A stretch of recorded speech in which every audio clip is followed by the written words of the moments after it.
पाहताय खरा सामना न्यूज, माध्यम डिजिटल, बातमी अस्सल। अन्न व औषध प्रशासनाचे आयुक्त म्हणून तुकाराम मुंढे यांनी पदभार स्वीकारल्यानंतर अवघ्या 11 दिवसात सोलापूर जिल्ह्यात अन्न औषध प्रशासनाच्या कारवायांना वेग आला आहे। 25 मे ते 5 जून या कालावधीत 50 तपासण्या करून 9 गुन्ह्यांची नोंद करण्यात आली आहे। कमी कालावधीत झालेल्या या कारवायांमुळे विभाग अधिक सतर्क झाल्याचं चित्र दिसतंय। मे महिन्यात जिल्ह्यात 77 तपासण्या, 69 नमुने संकलन आणि 14 गुन्ह्यांची नोंद झाली होती।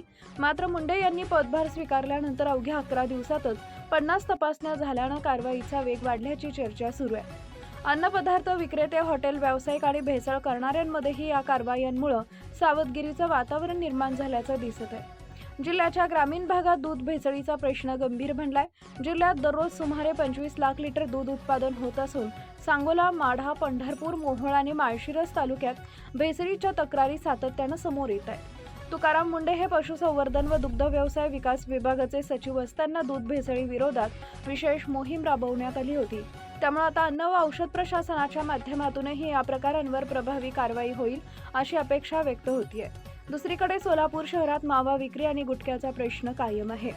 राज्यात गुटखा बंदी असली तरी कर्नाटक आणि तेलंगणामधून गुटखा सोलापूर जिल्ह्यात पोहोचत असल्याचं चित्र आहे। मावा आणि गुटखा विक्री विरोधात अधिक प्रभावी मोहीम राबवली जावी अशी मागणी नागरिकांकडून होत आहे। तुकाराम मुंढे यांनी प्रशिक्षणार्थी उपजिल्हाधिकारी म्हणून कारकिर्दीच्या सुरुवातीच्या काळात सोलापूर जिल्ह्यात काम केलंय।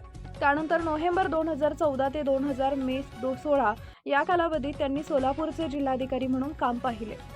जुन्या जिल्हाधिकारी कार्यालयालगतचा आपत्कालीन रस्ता खुला करणे तसेच पंढरपूर आषाढी यात्रेसाठी 65 एकर सुविधा क्षेत्र विकसित करण्यासारख्या निर्णयांमुळे त्यांची कार्यशैली चर्चेत आली होती। Subscribe now and press the bell icon. Never miss an update.